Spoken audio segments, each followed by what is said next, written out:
Welcome to the Razors Inc. podcast with your host, Jonathan Farini.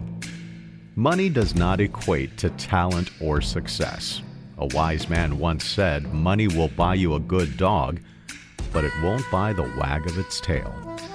There are countless stories of movies and TV shows with outrageous budgets that would go on to bomb, but there are also as many stories of the exact opposite. So pour yourself a drink, pull up a chair, and hear Jonathan's take on movies, television, and today, shoestring budgets that became strings of pearls.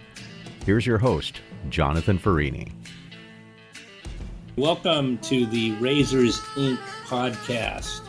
Today I want to talk about low-budget television and film productions that have really left an impression on me, and I'm going to do them in chronological order. And the first one I want to call your attention to is a movie that was made in 1981. That's when I graduated from college, called Porky's.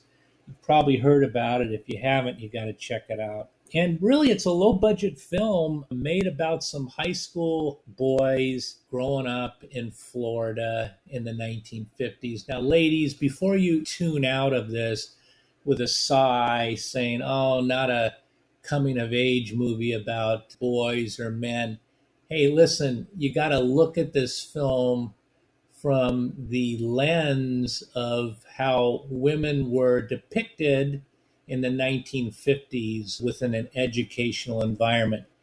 And I want you to look at the film through the lens of these actresses that were playing these roles, these 1950s high school girls and educators. And in particular, I want you to pay attention to an actress who at the time was a middle-aged actress who had really been around the block. Her name was Nancy Ann Parsons. I'm going to talk about her in a minute, so don't tune out, ladies. So this film, shoestring budget, the storyline is coming of age with a lot of high school boys playing pranks, and a lot of them are their obsession with sex and the like. But it really became a cult classic, and I urge you to watch it because the comedy in it, I argue, is not written. It just flows naturally. There's no stars in this film. You're not going to find anybody that went on, as far as I know, to become a big star. But as an ensemble cast, and because it was made on a shoestring budget, nobody came with any preconceived notions of who they were or who they weren't. A bunch of struggling actors that got together and really, I think, just grooved together. It's like, musicians coming together and just jamming, and creating magic. That's what happened here. And there's one scene in particular where these high school boys are called into the principal's office and they're confronted by the woman PE teacher. Her name is Beulah Ballbuster, and she's the character played by Nancy Ann Parsons. And the dialogue is such that it's just comical. And when you watch this scene, the actors, and I contend the crew off camera, are just losing it. They're literally laughing their guts out on film and in reality. You cannot fake this. But if you go to the actress playing Beulah, Nancy Ann Parsons, this professional actress does this scene with a straight face, and I believe it was done in one take. It is masterful. It's a hilarious sketch. It's written from the standpoint of these boys in high school and sexual overtones, undertones. And Beulah is the source of their laughter. But boy, this actress just plays it to the hilt. Check Porky's out. I don't know what the filmmakers went on to do after that. I think there was a Porky's 2, but man, it was quite something. Okay, now I want to turn your attention to cable television. The year 2000, when Jackass on MTV debuted.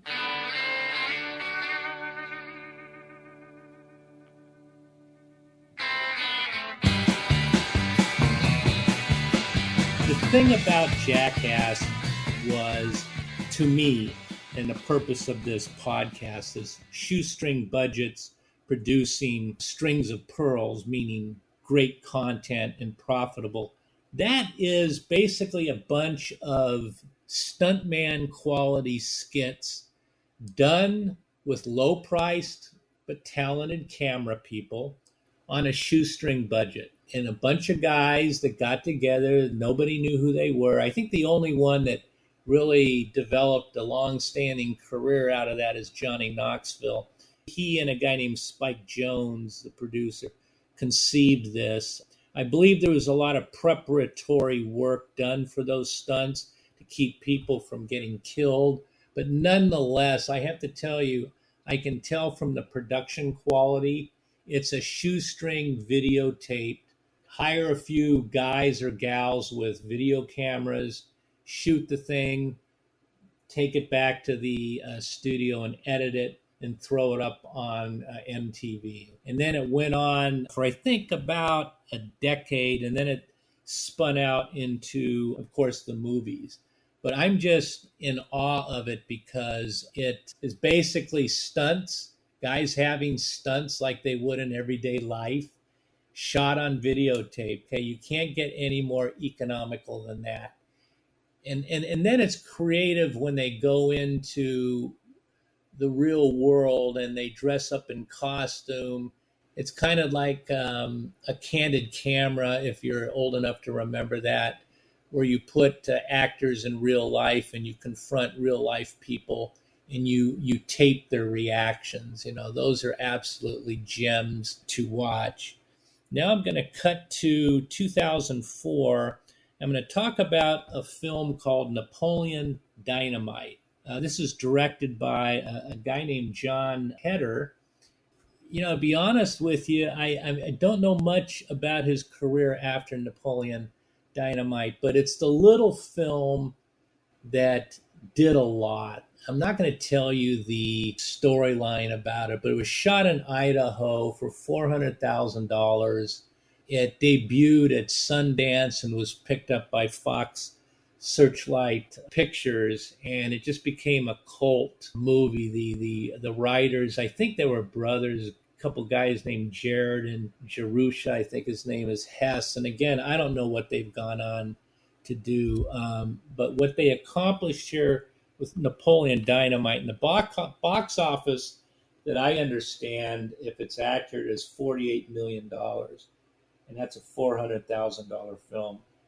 And this John Heder guy is Napoleon Dynamite. And again, I haven't seen much of him either. And it's not to say that all these guys haven't had long careers. I just haven't seen them.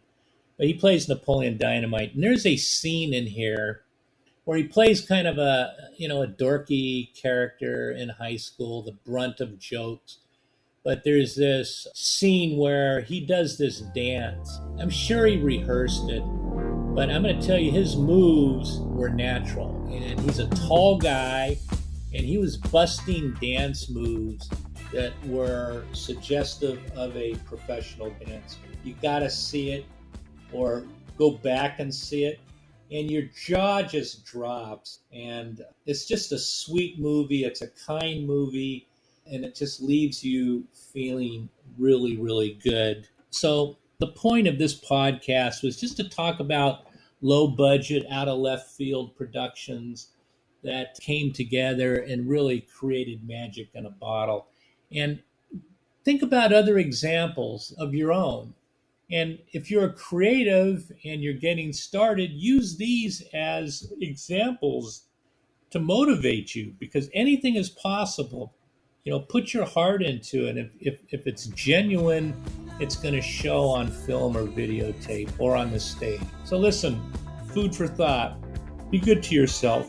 Leave a small footprint wherever you go. Until I see you next time, class is dismissed.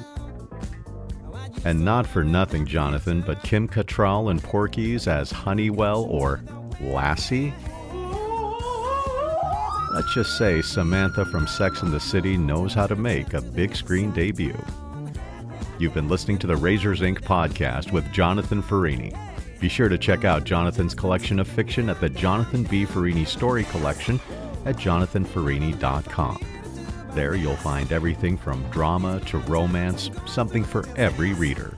That's jonathanfarini.com, Farini with 2 R's, 1 N.